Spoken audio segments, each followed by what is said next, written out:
Hello दोस्तों, good morning, सुप्रभात। आप सभी को समर क्लासेज में हार्दिक स्वागत है दोस्तों। तो आइए आज हम लोग स्टार्ट करने जा रहे हैं 10th क्लास का गोधौली भाग 2 का जो काव्य खंड का सेकेंड चैप्टर है। इस चैप्टर को हम लोगों ने इससे पहले परिचय को देखा था। इस क्लास में हम लोग जो है सो इससे जितने भी ऑब्जेक्टिव आ सकते हैं इन सारे ऑब्जेक्टिव को हम लोग देखने का काम करेंगे। तो देखिए, हम लोग 1 नंबर क्वेश्चन से देखते हैं। कहता है कि इन मुसलमान हरिजन पाई कोटिन हिंदू वार्ये यह किस कवि के लिए कहा गया है। तो देखिए, पहला कहता है कि कबीरदास, दूसरा कहता है मलिक मोहम्मद जैसी, तीसरा कहता है रहीम और चौथा कहता है रस खान। तो देखिए, ये जो है सो किसके लिए कहा गया है, तो ये जो है सो रस खान के लिए कहा गया है। तो इस तरीके से इसका आंसर डी हो जाएगा। देखिए, इससे आगे हम लोग चलते हैं 2 नंबर क्वेश्चन की ओर। 2 नंबर क्वेश्चन क्या कहता है, देखिए 2 नंबर क्वेश्चन कहता है कि रस खान दूर द्वारा रचित ग्रंथ है। पहला कहता है कि वाटिका, दूसरा कहता है प्रेम वाटिका, तीसरा कहता है आनंद वाटिका और चौथा कहता है रस वाटिका। तो देखिए, इनके द्वारा जो रस खान साहब के द्वारा जो लिखा गया जो ग्रंथ है वो कौन सा ग्रंथ है, तो वो जो है सो एक जो है सो प्रेम वाटिका जो है सो ग्रंथ है। ठीक है, तो इस तरीके से इसका आंसर बी हो जाएगा। देखिए, इससे आगे हम लोग 3 नंबर क्वेश्चन की ओर चलते हैं। देखिए 3 नंबर क्वेश्चन क्या कहता है। 3 नंबर क्वेश्चन कहता है कि रस खान का रचना काल था। पहला कहता है जहांगीर का राज्य काल, दूसरा कहता है अकबर का राज्यकाल, तीसरा कहता है बाबर का राज्यकाल और चौथा कहता है औरंगजेब का राज्यकाल। तो देखिए, रस खान का जो रचना काल था वो कौन सा था, तो जहांगीर के राज्यकाल था। ठीक है, तो इस तरीके से इसका आंसर क्या हो जाएगा, ए हो जाएगा। क्या हो जाएगा, ए हो जाएगा। देखिए, इस तरीके से अगला क्वेश्चन हम लोग देखते हैं। 4 नंबर क्या कहता है। 4 नंबर क्वेश्चन कहता है कि रस खान के इष्ट थे। तो देखिए, पहला कहता है भगवान श्री राम, दूसरा कहता है कि भगवान शिव और तीसरा कहता है भगवान श्री कृष्ण और चौथा कहता है भगवान विष्णु। तो देखिए, भगवान रस खान के जो इष्ट थे ये आप लोग को पता ही होगा कौन थे वो इनके इष्ट। तो इनके इष्ट जो है सो भगवान श्री कृष्ण थे। ठीक है, तो इस तरीके से इसका आंसर सी हो जाएगा। देखिए, इससे अगला क्वेश्चन हम लोग देखते हैं 5 नंबर। 5 नंबर क्वेश्चन कहता है कि सुजान रस खान के रचनाकार है। पहला कहता है घनानंद, दूसरा कहता है रस खान, तीसरा कहता है प्रेम घन और चौथा कहता है अज्ञे। तो देखिए, सुजान रस खान के जो रचनाकार हैं वो जो है सो कौन है, तो वो जो है सो रस खान साहब हैं। ठीक है, तो इस तरीके से इसका आंसर बी हो जाएगा। देखिए, इससे अगला 6 नंबर क्वेश्चन हम लोग देखते हैं। 6 नंबर क्वेश्चन कहता है कि रस खान को गोस्वामी विट्ठल नाथ ने किस मार्ग में दीक्षा दी थी। तो देखिए, पहला कहता है कि प्रेम मार्ग में, दूसरा कहता है भक्ति मार्ग में, तीसरा कहता है पुष्टि मार्ग में और चौथा कहता है संत मार्ग में। तो देखिए, रस खान साहब को जैसे गोस्वामी या स्वामी विट्ठल नाथ ने किस मार्ग में दीक्षा दिया था, तो आप लोग को पता ही होगा कि जो है सो इनको किस मार्ग में दीक्षा दिया था, तो उनको जो है सो पुष्टि मार्ग में जो है सो दीक्षा दिया था। ठीक है, तो इस तरीके से इसका आंसर सी हो जाएगा।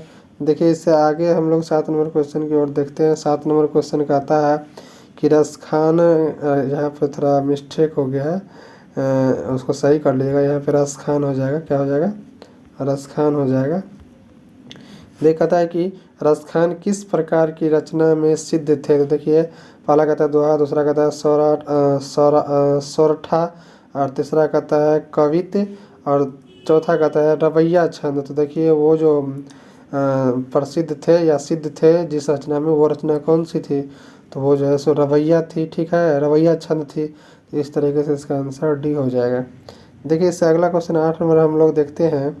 8 नंबर क्वेश्चन कहता है कि रस खान ने अपनी रचना में माली मालिन किन्हें कहा है। तो पहला कहता है भक्तों को, दूसरा कहता है वाटिका की रक्षा करने वाला को, तीसरा कहता है गोपियों को और चौथा कहता है कृष्ण एवं राधा को। तो देखिए, रस खान साहब ने अपनी रचना में जैसे माली और मालिन किनको कहे हैं, तो ये तो आप लोग को पता ही होगा, श्री कृष्ण और राधा को कहे हैं। तो इस तरीके से इसका आंसर डी हो जाएगा।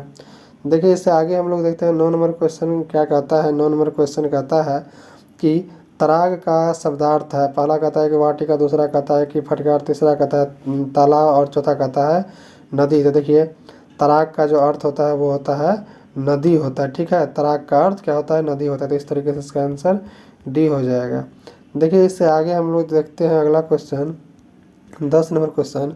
10 नंबर क्वेश्चन कहता है कि कलधौत का पर्याय है। क्या है, कलधौत का पर्याय है, ठीक है। तो पहला कहता है इंद्र, दूसरा कहता है कलाधर, तीसरा कहता है कालदत्त और चौथा कहता है काला कल्टा। तो देखिए कलधौत का जो अर्थ होता है वो होता है इंद्र होता है, क्या होता है, इंद्र होता है, ठीक है। तो इस तरीके से इसका आंसर क्या हो जाएगा, ए हो जाएगा। देखिए इस तरीके से अगला क्वेश्चन देखते हैं।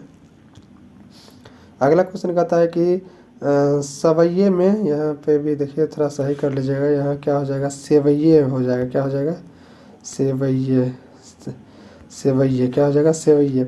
सेवैये में रसखान की कैसी आकांक्षा प्रकट है, यहाँ पे देखिए यहाँ पे थोड़ा मिस्टेक हो गया है, प्रकट है, क्या होगा, प्रकट है, क्योंकि टाइपिंग हम अपना से करते नहीं हैं, इस कारण से थोड़ा मिस्टेक हो जाता है। टाइपिंग दूसरा आदमी करता है, हम अपना से करेंगे तो उतना तो नहीं होना चाहिए, लेकिन समय की पाबंदी की वजह से नहीं कर पाते हैं।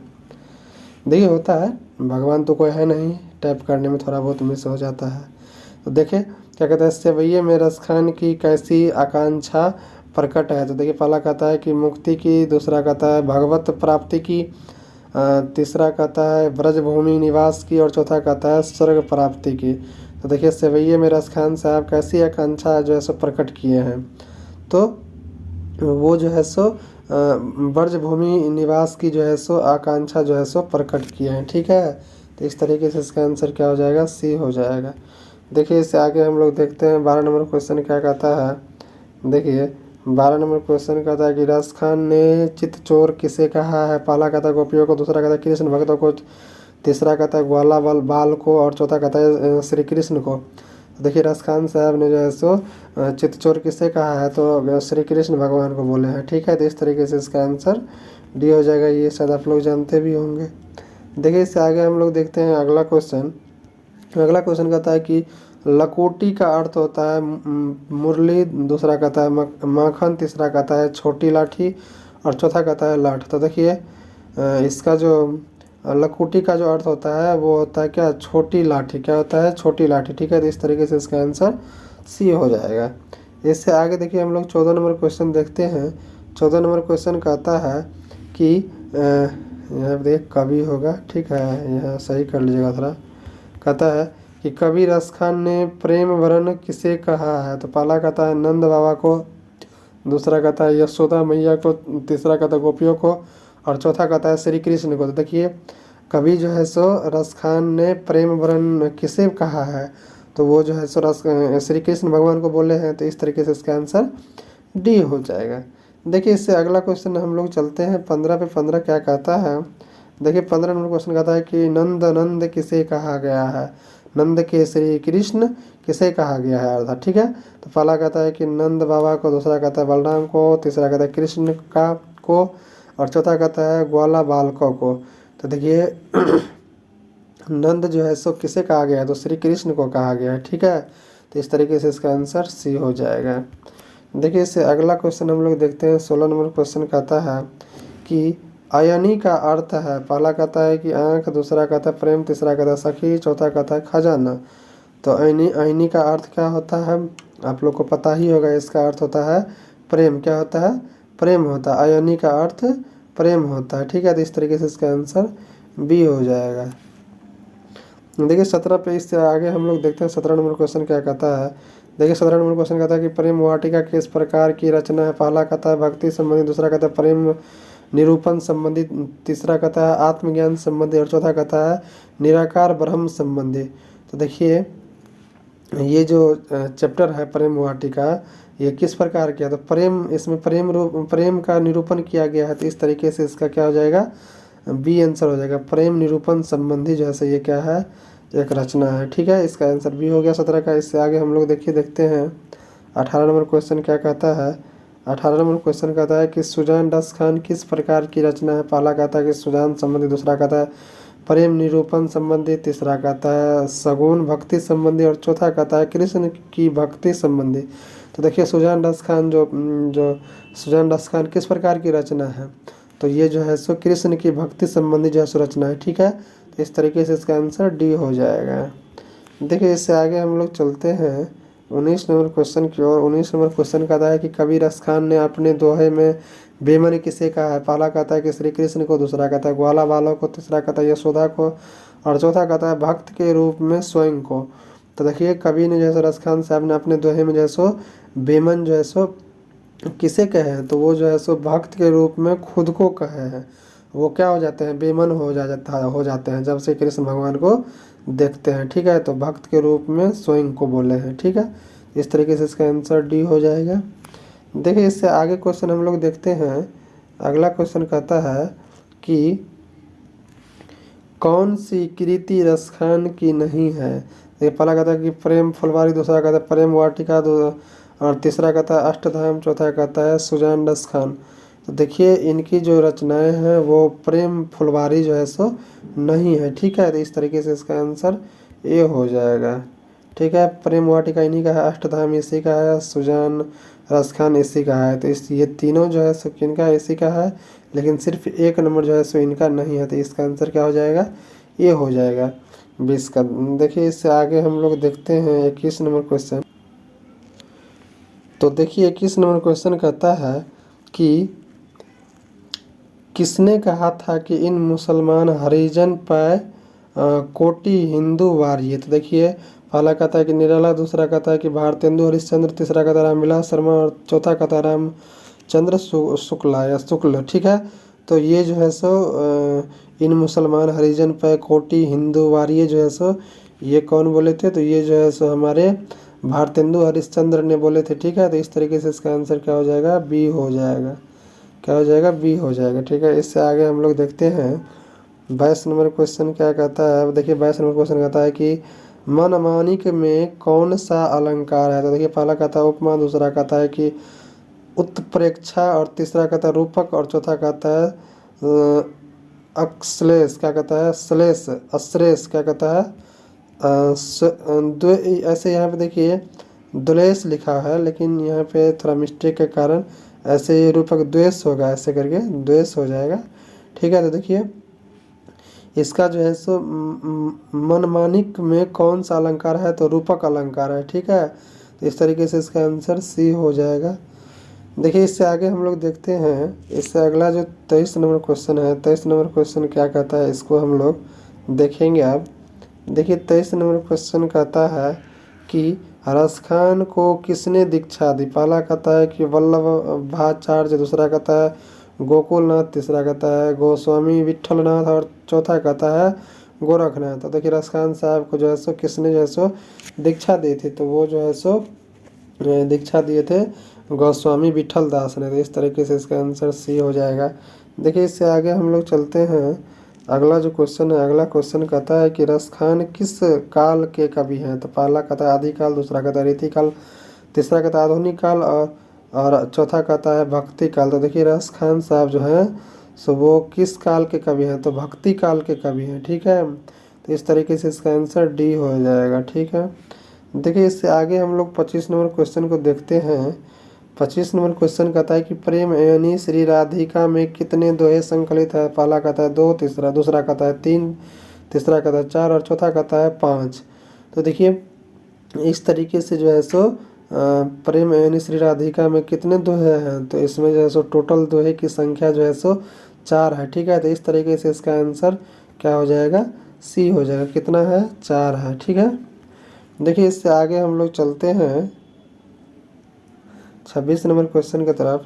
26 नंबर क्वेश्चन कहता है कि करील के कुंजन ऊपर वारों के अंतर्गत कितने सवैया जैसे या सेवैये संकलित है। ठीक है, तो पहला कहता है 1, दूसरा कहता है 2, तीसरा कहता है 3, और चौथा कहता है 4।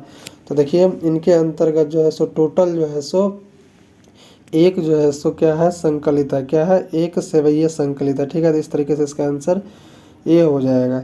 देखिए इससे आगे हम लोग देखते हैं 27 नंबर क्वेश्चन क्या कहता है। 27 नंबर क्वेश्चन कहता है कि माली किसे कहा गया। तो पहला कहता है राधा कृष्ण को, दूसरा कहता है सीताराम को, और तीसरा कहता है पार्वती शिव को, और चौथा कहता है लक्ष्मी विष्णु को।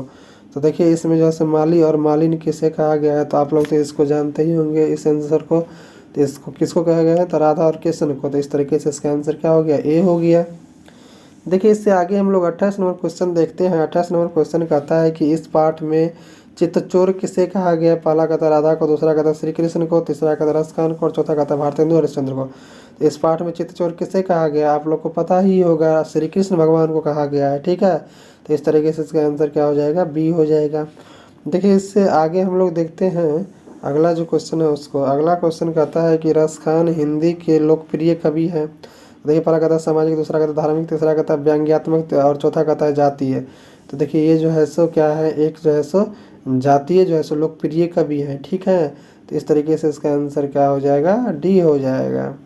देखिए इससे आगे हम लोग 30 नंबर क्वेश्चन की तरफ देखते हैं। 30 नंबर क्वेश्चन कहता है कि स्वामी विट्ठलनाथ ने रसखान को कहाँ दीक्षा दी? पहला कहता है वाटिका में, दूसरा कहता है झोपड़ी में, तीसरा कहता है पुष्टि मार्ग में और चौथा कहता है गुफा में। तो देखिए हमने आप लोग को बताया भी था कि जैसे रसखान साहब को स्वामी विट्ठल देव जो थे वो कहाँ शिक्षा दिए थे? तो वो जो है सो पुष्टि मार्ग में जो है सो शिक्षा दिए थे। तो इस तरीके से इसका आंसर सी हो जाएगा। देखिए इससे आगे हम लोग देखते हैं 31 नंबर क्वेश्चन। 31 नंबर क्वेश्चन कहता है कि रसखान ने श्री कृष्ण का लीला गान किस में किया है? पहला कहता है सेवैयों में, दूसरा कहता है सोरठों में, तीसरा कहता है पदों में और चौथा कहता है इन सभी में। तो देखिए रसखान साहब जो है सो श्री कृष्ण के लीला गान का किस में वर्णन किए हैं? तो ये जो है सो आपको किस में किए हैं? तो सेवैये में जो है सो इन्होंने वर्णन किया है। ठीक है, तो इस तरीके से इसका आंसर ए हो जाएगा। देखिए इससे आगे 32 नंबर क्वेश्चन देखिए कहता है कि आधुनिक काल के साहित्यकार हैं। पहला कहता है कि रसखान साहब, दूसरा कहता है रैदास और तीसरा कहता है विट्ठलनाथ और चौथा कहता है भारतेंदु। ठीक है, तो आधुनिक काल के जो साहित्यकार हैं वो कौन है? तो भारतेंदु हरिश्चंद्र हैं। ठीक है, तो इस तरीके से इसका आंसर डी हो जाएगा। देखिए इससे आगे हम लोग देखते हैं आगे क्या कहता है। आगे कहता है कि प्रेम वर्णन का अर्थ है। तो पहला कहता है प्रेम का वर्णन करना, दूसरा कहता है प्रेम के रंग, तीसरा कहता है प्रेम की पूजा करना और चौथा कहता है प्रेम का अंधा होना, प्रेम का अंधा होना। तो देखिए प्रेम वर्णन का जो अर्थ होता है वो सच्चे मायने में क्या होता है? प्रेम का जो है सो रंग से इसका जो है सो अर्थ निकलता है। ठीक है, प्रेम के रंग से ये संबंधित है। तो इस तरीके से इसका आंसर क्या हो जाएगा? बी हो जाएगा। ठीक है, इससे आगे देखिए हम लोग देखते हैं 34 नंबर क्वेश्चन क्या कहता है। 34 नंबर क्वेश्चन कहता है कि माली मालिन कौन सा समास है? पहला कहता है द्विगु, दूसरा कहता है अव्ययीभाव समास, तीसरा कहता है तत्पुरुष और चौथा कहता है द्वंद्व। तो देखिए माली और मालिन क्या है? दो व्यक्ति है यहाँ, तो ये क्या हो जाएगा? द्वंद्व समास हो जाएगा। तो इस तरीके से इसका आंसर डी हो जाएगा। ठीक है, तो इस तरीके से देखिए हम लोग आगे देखते हैं। देखिए आगे नहीं है इतना, इसमें 34 क्वेश्चन टोटल था। इस 34 क्वेश्चन को हम लोगों ने देखा पूरा जो है सो, और इससे लगभग जितने क्वेश्चन आ सकते हैं एग्जाम में इन सारी क्वेश्चनों को हमने जैसे देखने का प्रयास किया दोस्तों। तो आप लोगों को शायद पूरा समझ में आ गया होगा। तो दोस्तों आप लोगों को यह क्लास अगर अच्छी लगी हो तो क्लास को लाइक कर दीजिएगा, सब्सक्राइब कर दीजिएगा, शेयर कीजिएगा और कमेंट करना नहीं भूलिएगा, ताकि आप लोगों का कमेंट अगर हमें मिलता रहे तो हम जो है सो अगली जो क्लास होगी और बेहतर तरीके से लाने का प्रयास करेंगे दोस्तों। तो आप लोग जो है सो ज़रूर लिखिएगा कि यह क्लास आप लोगों को कैसी लगी कमेंट में। तो हम लोग मिलते हैं इससे अगले क्लास में। इसका जो सब्जेक्टिव क्लास को लेकर के आएंगे उस सब्जेक्टिव क्लास में मिलते हैं। तब तक के लिए जय हिंद, जय भारत दोस्तों।